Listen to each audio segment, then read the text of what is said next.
So tonight we're going to talk about step one in going forth and regretting no more, the crossroad.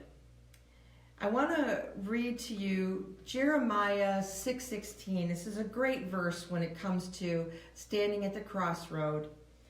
Let me read it for you here. This is from the NLT. This is what the Lord says. Stop at the crossroads and look around. Ask for the old godly way and walk in it.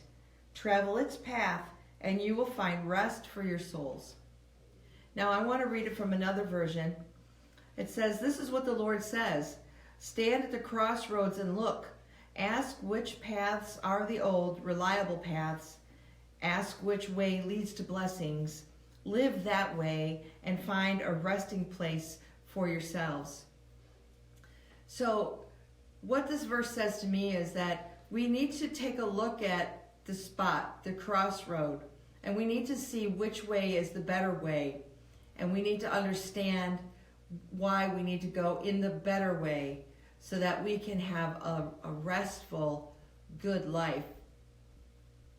Well, it's important to know where regret comes from. And regret really comes from an expectation that we had in making a decision or not making a decision. For instance, let's say that you regret never attending university, and there's maybe no possible way for you to attend now, or in your life again. So let's say that happens.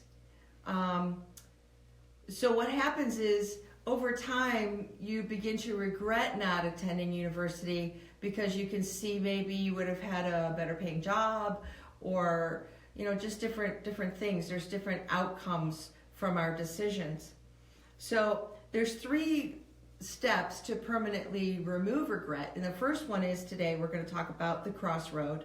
Next week we'll talk about gathering information, and the following week we're going to talk about forgiveness again, but in a different from a different perspective. So I want to talk about the no regret theory. I just want to read it to you and then try to explain it. First of all, before I do that, let me say that in 1996, God revealed to me this no regret theory and helped me to remove all the regrets I'd had up until that point over a course of several years. And I have kind of fine-tuned the no regret theory so that others can understand it, so it can be very specific to how we can no longer have regret. So it's very scholarly, I guess. I guess that might be technical. That's the word, not scholarly, technical. And so I'll try to explain it after I read it. This is what it says. Decisions made with all the information available at the time, whether that information is flawed or thinking is faulty, bears no consequence. Once a choice is achieved, reevaluating it later when more or new information becomes available or when thinking becomes clearer often leads to regret. Regret then hinders taking the next step toward trying to achieve your goals. So what it's saying is that you have a decision to make, and you gather all the information you can. Maybe you have choice 1, choice 2, okay? And you've gathered all the information that you can, and you finally make a decision. Or you don't make a decision, which is still a decision. Well, based on the information, whether it's flawed information or whether you're not thinking clearly enough or anything like that, you still have made a choice. So let's say a few months down the road, you get more information or your thinking becomes clearer. You can't then take that information and add it to the decision that you made, because you already made the decision, and that's where regret comes, because you found something you didn't know about before comes to your mind or comes to light, more or new information, or you were sick at the time you made the decision and now you're not, and you're thinking clearer, and you regret making a decision or not making a decision. Once you've made the decision and then for whatever reason you have regret, it really does hinder you from moving forward with God. And we'll talk a lot more about that in the next couple weeks. Today, I just kind of want to help you understand what the crossroad is, what it looks like, and why you need to see it, why you need to go to that specific junction of your decision. This first step is just kind of working toward understanding your regret. And, I want you right now to kind of be thinking about something that you regret. And you all have them. So I want you to be thinking about that, because that's what I want you to be working on. And this is an actual process, a 3-step process that you can go through. This isn't just me babbling on and on and on. This is actually work that you can do to free yourself from that regret that you're feeling. And you can do this process for every regret that you have, no matter how small or how large. It will work. It just takes a little time. Okay, so first of all, I want you to kind of close your eyes and imagine yourself standing at the crossroad of your decision. Like I said a little bit ago, you had choice 1 and choice 2. So you're kind of standing right here and you're thinking about the decision you have to make. And I'm going to go back to, should I go to university? Shouldn't I go to university? Okay. It's almost like standing, when you play the game of life and you're standing at that spot there and you're thinking, okay, should I go career or should I go college?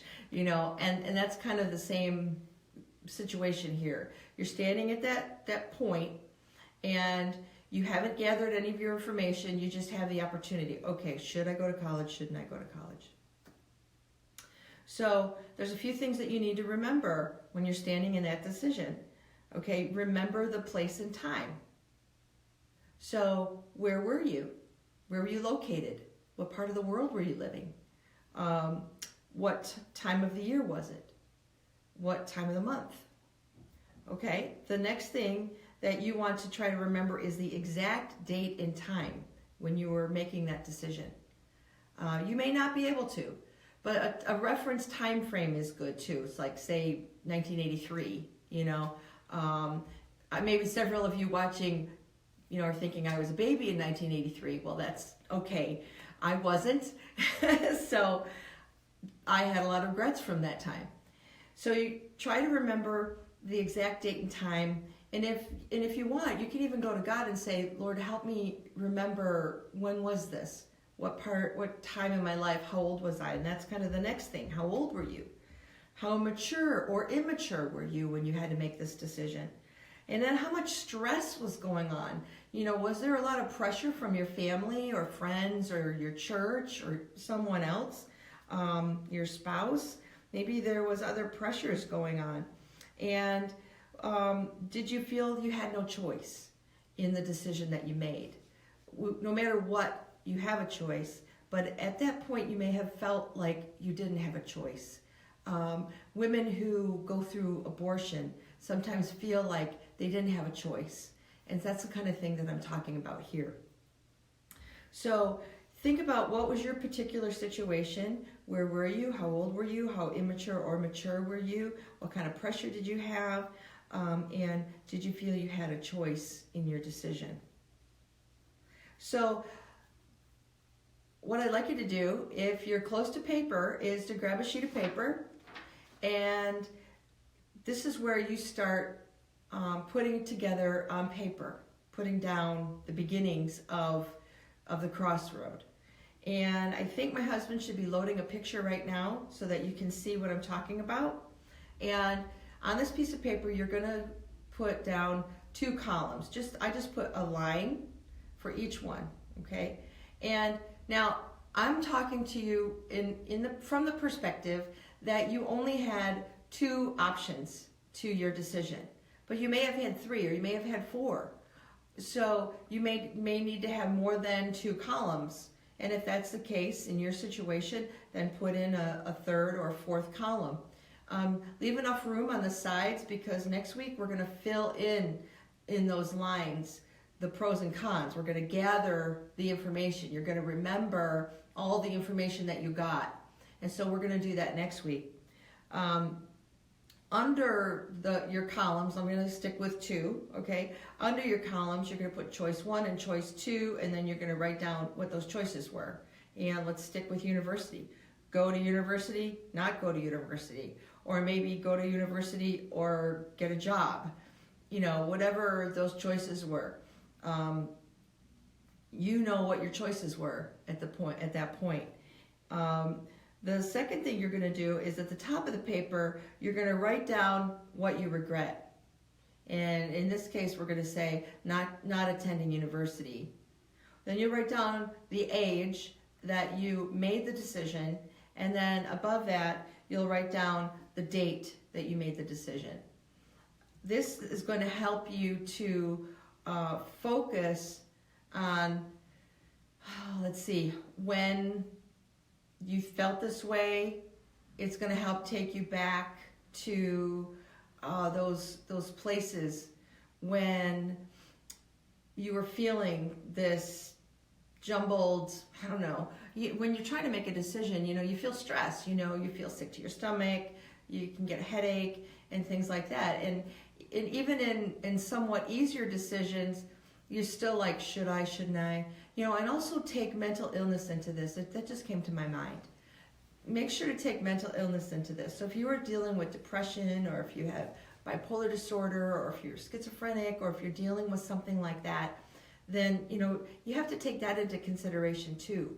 Because when you're dealing with that and you're on medication, that can really make a difference in how you make decisions.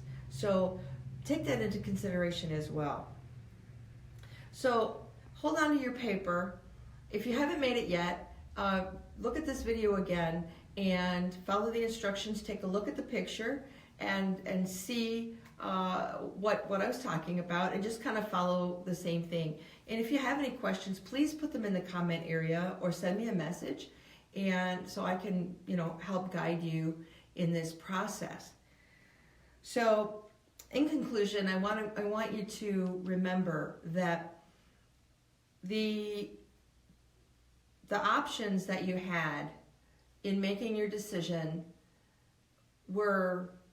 came from all different areas, and it depended on where you were in your life. And it's kind of like Dorothy in The Wizard of Oz, you know, when she asked the witch Glinda which way do I go? You know, which road do I take? And she took the yellow brick road, but even when she got to a certain point at that yellow brick road, she had an option to go one way or the other. And so this is kind of that same thing. You're standing there like she did, wondering which way should I go? And you made a decision.